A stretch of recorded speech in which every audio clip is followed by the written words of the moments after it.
Magandang araw, Bagong Pilipinas. Narito ang Police News Express sa oras na ito.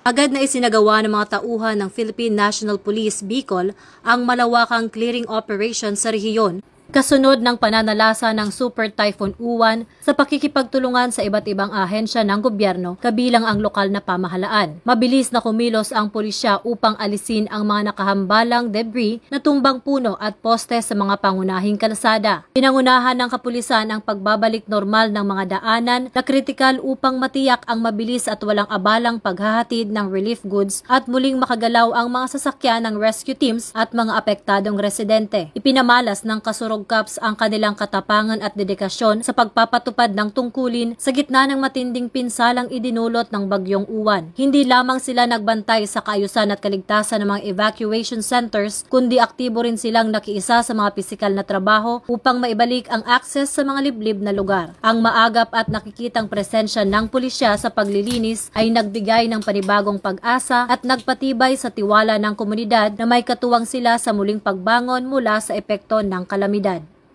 Para sa mga napapanahong balita, laging tumutok sa Police News Network. Ako po si Patrolwoman Sari Bernales para sa Police News Express.